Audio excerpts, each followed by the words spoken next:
तो पश्चिम बंगाल में, अच्छा पश्चिम बंगाल में कुल सीट कितनी है बताओ मुझे, पश्चिम बंगाल में पूछूं आपसे कुल सीट कितनी है, ये क्वेश्चन आपके लिए, ठीक है। तो पश्चिम बंगाल में जो चुनाव हुआ, अच्छा सबका रिजल्ट कब आया दोस्तों, आपके सबका रिजल्ट जो है वह 4 मई को आया, ठीक है। सबका रिजल्ट कब आया, आपके 4 मई को सबका रिजल्ट जो है ये घोषित किया गया, आपको ध्यान रखना है, ठीक है दोस्तों। अगला क्वेश्चन आपके सामने पश्चिम बंगाल की दोस्तों अगर हम बात करें आपसे, तो पश्चिम बंगाल में आपको ध्यान रखना है कि यहाँ पर कुल सीट है 294 दोस्तों ना, कितनी सीट है कुल आपके 294 सीट यहाँ पर, ठीक है दोस्तों। इन 294 में से 260 सीट कौन जीत गया, आपके बीजेपी 207 सीट जीत गया दोस्तों आपके। और बीजेपी यहाँ पर पहली बार, ठीक है, आजादी के बाद पहली बार जो है वो अपनी सरकार बनाने जा रहा है, आपको ध्यान रखना है, ठीक है। किसको हरा दिया, आपके टीएमसी जो है, तृणमूल जो कांग्रेस है, तृणमूल जो कांग्रेस है, इस तृणमूल कांग्रेस को किसने हरा दिया है, बीजेपी ने हरा दिया, आपको ध्यान रखना है, ठीक है। तृणमूल कांग्रेस किसकी, आपके ये ममता दीदी की, आपके ममता बनर्जी जो है इनकी दोस्तों पार्टी, आपको ध्यान रखना है, ठीक है। और ये 80 सीटों के साथ में दूसरे स्थान पर है, पर ये हार गई, आपको ध्यान रखना है, ठीक है। अगला दोस्तों क्वेश्चन आपके सामने, तृणमूल कांग्रेस जो है, अच्छा ममता बनर्जी की मैं बात करूं आपसे, ये लगातार 15 साल, ठीक है, लगातार 15 साल जो है मुख्यमंत्री रही है, आपको ध्यान रखना है, ठीक है। लगातार 3 बार मुख्यमंत्री रही है, 15 साल मुख्यमंत्री कौन रही है, वो रही है आपकी कौन सी, ममता बनर्जी दोस्तों। और यहां पर जीता कौन, आपके बीजेपी यहां पर पहली बार सत्ता में दोस्तों आ चुका है, ठीक है। अगर बात करूं मैं आपसे ममता बनर्जी की मैं बात करूं आपसे, तो सीट कौन सी थी, आपके भवानीपुर सीट थी आपके, और अंत में ये इस सीट से भी हार गई, ठीक है। लास्ट में देर रात आपके फैसला आता है कि भवानीपुर सीट से ममता बनर्जी आपके खुद चुनाव हार गई है, और जीते कौन, आपके शुभेंदु अधिकारी जो आपके ये चुनाव जीत गए, ठीक है। शुभेंदु अधिकारी चुनाव जीत गए, पिछली बार इन्होंने ही इनको नंदीग्राम से हराया था, ठीक है। पिछली बार इन्होंने इनको नंदीग्राम से हराया था, और अब दोस्तों वर्तमान में जो आपके पिछली बार इन्होंने ही इनको आपके नंदीग्राम से हराया था, ये भी आपको ध्यान रखना है, ठीक है। अब दोस्तों कल आपके ममता बनर्जी ने सामने आती ममता बनर्जी आपको सामने आके बोलती है कि मैं रेजिग्नेशन दूंगी नहीं दोस्तों अपना ना, मैं लोक भवन नहीं जाऊंगी, मैं हारी नहीं हूं। अब बताओ इसका क्या इलाज है दोस्तों। ममता बनर्जी कल आती है सामने और बोलती है कि मैं तो हारी नहीं हूं, और जब मैं हारी नहीं हूं तो मैं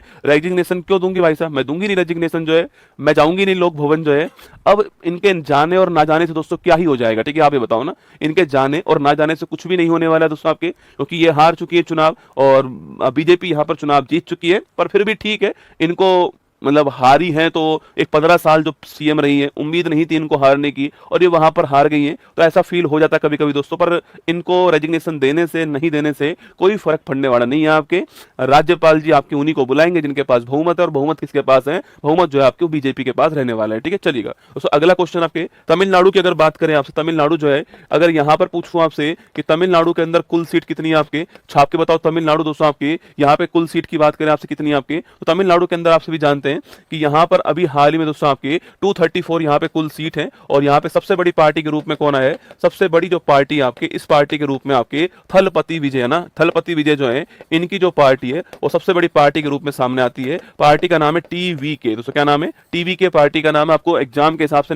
याद कर लो, आपके टीवीके महत्वपूर्ण दोस्तों पार्टी है ना। टीवीके की बात करें आपसे, टीवीके दोस्तों आपके T4 क्या है, T4 आपके तमिलगा, ठीक है, तमिलगा, वेट्री और कजिकम, ठीक है। लेकिन तमिलगा, तमिलगा वेट्री कजिकम जो है, तमिलगा वेट्री कजिकम दोस्तों आपको ध्यान रखना है। इसका जो फ्लैग झंडा है दोस्तों आपके, यह लाल और पीले रंग का झंडा, इसका लाल और पीले रंग का झंडा इसका है आपके। और इसमें अगला क्वेश्चन पूछूं आपसे, 2 हाथी इसके फ्लैग के ऊपर है, आपको ध्यान रखना है, ठीक है। और दोस्तों ये सबसे बड़ी पार्टी के रूप में सामना है, 108 सीट जो है वो इन्होंने जीती है दोस्तों। माना कि बहुमत से थोड़ा सा दूर है, आपके बहुमत चाहिए 118 पे 108 ही है, बहुमत से थोड़ा दूर है, पर कुल मिलाकर के जुगाड़ करके नहीं अपनी सरकार यहाँ पे बनाएंगे, और यहाँ पे थलपति विजय जो है वो आपके अगले मुख्यमंत्री जो है तमिलनाडु के अंदर बनने जा रहे हैं, ठीक है। अभी यहाँ पर त्रिशंकु विधानसभा है, आपको ध्यान रखना है, ठीक है। अभी यहाँ पर त्रिशंकु विधानसभा है, हैंग आपके गवर्नमेंट है, मतलब किसी के पास बहुमत नहीं है आपके, लेकिन ये जुगाड़ करके अपना बहुमत जो है वो कर लेंगे, ठीक है। दोस्तों अगला क्वेश्चन आपके अगर बात करूं मैं आपसे, खुद थलपति विजय जो आपके, यह कौन कौन सी सीट से चुनाव लड़ते हैं आपके, ये 2 सीट से चुनाव लड़े थे आपके।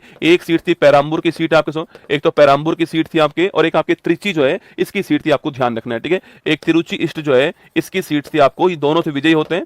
और जो स्टालिन जो वर्तमान मुख्यमंत्री हैं, जो आज तक अपनी सीट से कभी नहीं आ रहे, जो आज तक अपनी सीट से कभी दोस्तों नहीं आ रहे, उन स्टालिन की अगर हम बात करें तो स्टालिन का नाम नोट करना आपके। स्टालिन जो है आपके वो खुद अपनी सीट से हार गए, कोलाथुर सीट से। किससे, आपके स्टालिन जो है कोलाथुर सीट जो है इससे हार गए, आपको ध्यान रखना है, ठीक है। कोलाथुर सीट से कौन हार गए, स्टालिन हार गए। किसने हराया इनको, बीएस बाबू जो है इन्होंने इनको हराया, आपको ध्यान रखना है, ठीक है। तो बीएस बाबू ने इनको हराया, और खुद आपके स्टालिन जो है डीएमके पार्टी के, वो खुद आपके कोलाथुर सीट चेन्नई के अंदर है, वहां से हार गए, ये आपको ध्यान रखना है, ठीक है। वहीं दोस्तों अगला पूछूं आपसे, असम की अगर हम दोस्तों बात करें तो असम में एक तरफा 100+ सीट किसको मिली आपके, वो बीजेपी को मिली, आप सभी जानते हैं। और वहां पे आप सभी जानते हैं कि कौन कौन है, हेमंत विश्वा जो है वो दूसरी बार मुख्यमंत्री वहां बनने जा रहे हैं। यहाँ पे आपको एक सीट के बारे में जानकारी रखनी है आपके, और वो है गौरव गोगोई जो है, जो कांग्रेस की तरफ से आपके लीडर थे, वो खुद अपनी सीट से हार गए आपके, और उनकी सीट का नाम था जोरहाट सीट। कौन सी सीट थी आपके, जोरहाट सीट से हार गए, आपको ध्यान रखना है, ठीक है दोस्तों। असम की, अच्छा असम में कुल सीट कितनी है दोस्तों आपके, अरे असम की कुल सीट पूछूं आपसे कितनी है, 126 सीट है असम के अंदर, ये आपको ध्यान रखना है, ठीक है। केरल की दोस्तों बात करें, यहाँ पर अभी पिनरई विजयन, आपके पिनरई विजयन जो है वो यहाँ पर मुख्यमंत्री थे, आप सभी जानते हैं, और इनकी पार्टी का नाम था एलडीएफ पार्टी, है ना। लेकिन दोस्तों अब ये हार गए आपके, ये हारे यहाँ पर आपके, और यहाँ पर कांग्रेस जो गठबंधन है आपके, कांग्रेस जो गठबंधन है वो यहाँ पर जीत गया है, जिसका नाम है यूडीएफ। क्या नाम है, यूडीएफ इसका नाम है, और ये यहाँ पर जीत गया है, और यहाँ पे सरकार किसकी बनने वाली है, कांग्रेस की गवर्नमेंट केरल के अंदर बनने वाली है, आपको ध्यान रखना है, ठीक है। अच्छा केरल में दोस्तों, केरल में पूछूं आपसे, केरल में कुल सीट जो है कितनी है, ये क्वेश्चन आपके लिए, ठीक है। अगला क्वेश्चन आपके सो पुदुचेरी की बात करें आपसे, यहाँ पर 30 विधानसभा सीट है, और यहाँ पर दोस्तों आपके एनडीए जो गठबंधन है आपके, इसने 18 सीट हासिल कर ली है, बहुमत हासिल कर लिया है, और अभी वर्तमान में एन रंगास्वामी जो है वो यहाँ पर सीएम है। अगले भी सीएम कौन होने वाले हैं, एन रंगास्वामी दोस्तों अगले सीएम जो बनने वाले, ये आपको ध्यान रखना है, ठीक है। इनकी पार्टी का नाम है AINRC जो है, ये इनकी पार्टी का नाम है, जो एनडीए गठबंधन का हिस्सा है, आपको ध्यान रखना है, ठीक है। तो ये 5 सीटों पे चुनाव हुए, इन 5 सीटों पे क्या क्या परिणाम रहा, कौन कौन सी हॉट सीट है, आपसे सवाल पूछ सकता है कि भाई भवानीपुर सीट से ममता बनर्जी को किसने हराया, ठीक है, या फिर स्टालिन जो है कौन सी सीट से चुनाव हार गए, ठीक है। तो ये सारी चीजें आपको जो है एग्जाम के प्रोस्पेक्टस से ध्यान रखनी है, ठीक है। चलिएगा, तो हमारा आंसर हो गया है, सर्वाधिक सीटें कौन जीता है आपके, बीजेपी जो आपके सर्वाधिक सीटें कहां पर जीती है, पश्चिम बंगाल के अंदर जीती है। Option number B correct answer है, इसको थोड़ा आपको ध्यान रखना है, ठीक है। चलिएगा, ये